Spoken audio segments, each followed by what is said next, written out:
Bienvenue dans le 9e jour de notre défi, 10 jours pour méditer le sermon sur la montagne. Nous en sommes au milieu du chapitre 7. Merci de nous suivre et de partager les vidéos, c'est vraiment encourageant de voir combien nous pouvons être une bénédiction pour vous.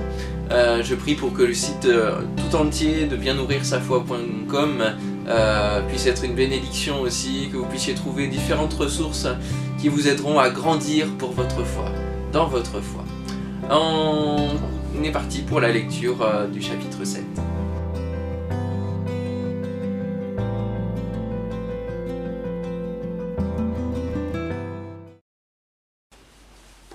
Je lis donc à partir du verset 13. « Entrez par la porte étroite. En effet, large est la porte spacieuse et facile, et la route qui mène là où l'homme sera irrémédiablement perdu. Nombreux, hélas, sont ceux qui s'y engagent. Mais quelle est étroite la porte qui donne accès à la vie, qu'il est difficile le sentier qui y mène, et qu'ils sont peu nombreux ceux qui les trouvent. Attention, méfiez-vous de ceux qui prétendent faussement parler au nom de Dieu. Lorsqu'ils vous abordent, ils se font doux comme des agneaux, mais en réalité ce sont des loups féroces en quête de proie. Comment les reconnaître? Au résultat de leurs actes. Est-ce que vous allez cueillir du raisin au buisson d'épines, ou récolter des figues sur des ronces? Ainsi tout arbre sain porte de bons fruits, tandis qu'un arbre malade produit de mauvais fruits. Il est impossible qu'un arbre sain porte de mauvais fruits ou qu'un arbre malade produise de bons fruits. Tout arbre qui ne donne pas de bons fruits est arraché et jeté au feu. Ainsi donc, c'est d'après leurs fruits que vous pourrez juger les serviteurs de Dieu. Pour entrer dans le royaume des cieux, il ne suffit pas de me dire « Seigneur, Seigneur », il faut accomplir la volonté de mon Père céleste. Au jour du jugement, nombreux seront ceux qui me diront « Seigneur, Seigneur, nous avons annoncé le message de Dieu en ton nom, nous avons chassé des démons en ton nom, nous avons fait beaucoup de miracles en ton nom, n'est-ce pas ?» Et cependant, il me faudra leur déclarer formellement « Je ne vous ai jamais connus, vos actes sont mauvais, ils sont contraires à la loi de Dieu, allez-vous-en. » J'ai intitulé ce passage de Matthieu 7, 13 à 23 « L'entrée dans le royaume de Dieu ». Et c'est vrai que moi j'aurais commencé le sermon sur la montagne par ces versets parce que c'est une des conditions qui va permettre de tout le reste du sermon sur la montagne que de pouvoir entrer dans le royaume de Dieu et d'être assuré de cette entrée dans le royaume de Dieu. N'auriez-vous pas commencé vous aussi par ces mots, par ces paroles, le sermon? Trop souvent en fait, ce que j'ai compris c'est que nous avançons dans notre vie chrétienne, pian, tranquillement. Et puis au bout d'un moment, le Seigneur nous rappelle que nous devons travailler à notre salut et que cela ne se fait pas comme ça, que nous devons être fidèles jusqu'au bout. Et nous perdons parfois de vue l'espérance de la vie éternelle, l'espérance d'un revoir éternel, parce que nous sommes bien dans notre vie, dans notre petit confort. Alors Christ va rappeler à ses disciples qu'il faut toujours travailler à son salut jusqu'au bout de sa vie et qu'il ne faut pas s'écarter du chemin qu'il a tracé et du cadre de la porte qui est étroite. Alors la porte étroite, comme nous l'avons vu dans Matthieu 6 il y a quelques jours, c'est le non-encombrement de notre vie. Si nous sommes chargés comme un mulet, vous pourrez regarder le DVD ou lire le livre Le Voyage du Pèlerin et vous verrez que avec tout le chargement qu'il peut avoir sur son dos, il ne peut pas passer par la porte étroite. Et cela nous rappelle que nous n'emporterons pas ce que nous avons pu avoir ici sur cette terre, et que le coffre-fort n'a jamais suivi quelconque corbillard que nous avons pu voir. Il n'y a pas 36 chemins du salut. Jésus est le seul chemin, et si nous ne suivons pas la voie du salut, eh bien c'est la voie tout simplement de la perdition que nous avons commencé à suivre depuis notre naissance, soumis à l'esclavage du péché, et la conséquence du péché, le salaire du péché, c'est la mort. Et donc celui qui ne choisit pas le nouveau chemin qui est Jésus, qui ne choisit pas de s'écarter de la route spacieuse, continue à y marcher tout simplement. Et comme nous dit l'évangile de Marc, à la fin de cet évangile, celui qui croira sera sauvé, mais celui qui ne croira pas sera condamné. Et en fait, il est déjà condamné depuis le début, et il se condamne lui-même, en restant sur la mauvaise voie. Jésus est le chemin, la vérité et la vie, nous dit Jean chapitre 14, verset 6. Nous avons le choix entre la perdition et la vie éternelle.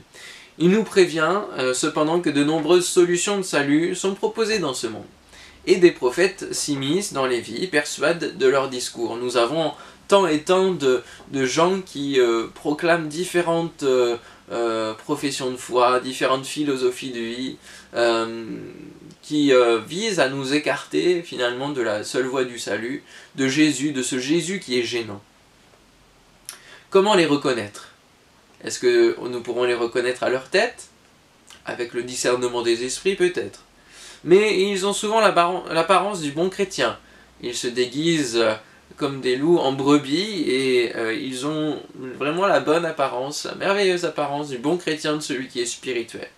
Comment les reconnaître? À leur discours, la faille doctrinale va être si infime et les versets qu'ils prendront pour argument seront tellement bons et tellement assurés, tellement pertinents que c'est là que se trouve le danger et nous pouvons parfois être déviés comme un bateau, vous savez, hein, qui avance, qui a un cap et qui petit à petit, infimement, sans qu'on le voit, dérive.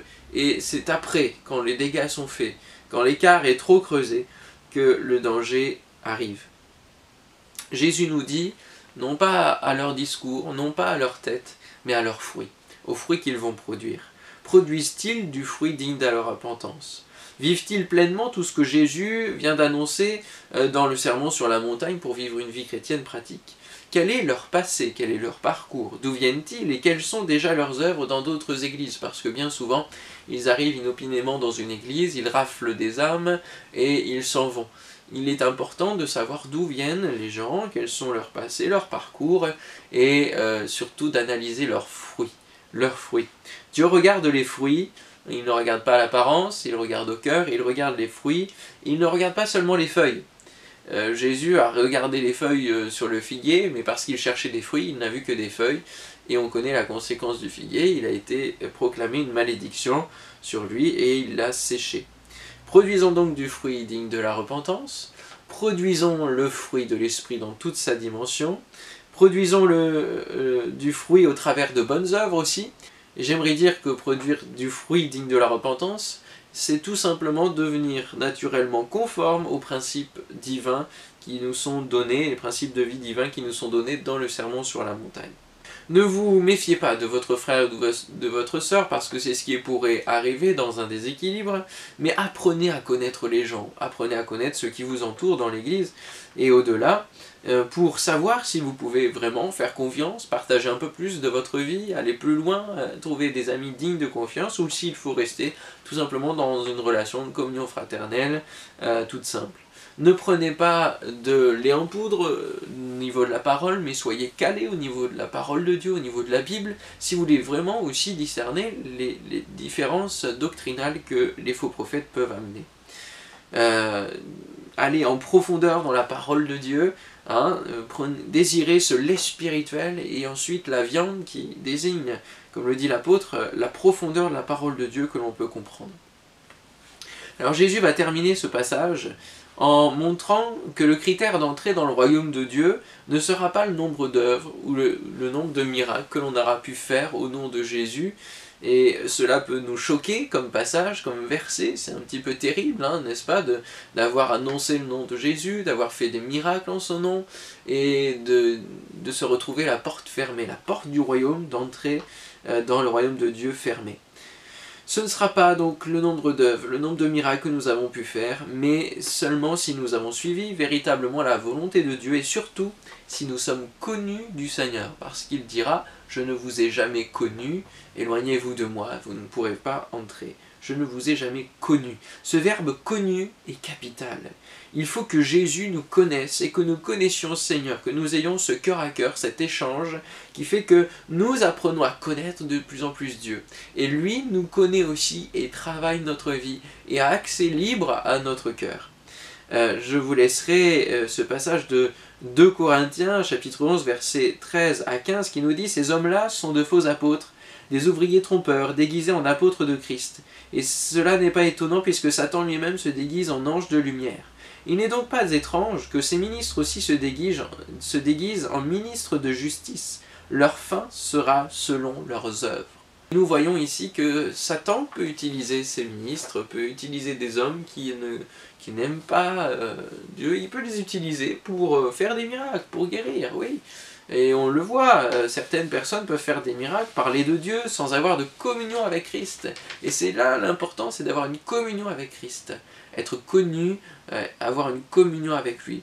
Ne voyez-vous pas d'ailleurs, j'espère que vous n'y allez pas, mais nous avons entendu dire, et plusieurs personnes qui étaient passées par les guérisseurs, par exemple, voyaient des crucifix, entendaient des prières, et ne se doutaient pas que finalement, derrière, c'est Satan qui agissait au travers des guérisseurs ou autres voyants. Alors soyons donc prudents, travaillons à notre salut, et laissons Dieu véritablement nous connaître. Et c'est pour ça qu'il pourra nous dire ensuite, viens bon et fidèle serviteur. Nous sommes ses serviteurs, nous sommes ses amis, et nous ne sommes que cela que si nous avons une communion étroite avec le Seigneur. La communion étroite avec le Seigneur nous ouvrira la porte étroite. Alors on se retrouve demain pour notre dernier jour. On va prier ensemble maintenant pour que le Seigneur puisse nous aider à rentrer dans cette communion avec lui, pour hériter l'entrée du royaume de Dieu. Seigneur, je te prie pour que tu poses ta main sur chacun de nous et que tu nous aides, Seigneur, à comprendre l'équilibre de ta parole, ta volonté, Seigneur. Nous voulons chercher à faire ta volonté. Et nous te prions, Seigneur, que tu puisses poser ta main, Seigneur, sur chacun de nous, que nous ne fermions pas notre cœur, que nous ne nous endurcissions pas, Seigneur, à ta parole et à tes conseils, à ton enseignement, mais que nous puissions vraiment te laisser librement agir dans nos vies. Nous voulons te connaître plus, Seigneur, pour hériter le royaume de Dieu. Merci, Seigneur, de ce que tu vas agir dans chacun des auditeurs. Pose ta main, Seigneur. Amen. Merci, Père. Gloire à toi, Seigneur Dieu. Nous te bénissons de ce que tu fais, ton œuvre. Amen. Amen. À demain pour le dernier jour de notre défi.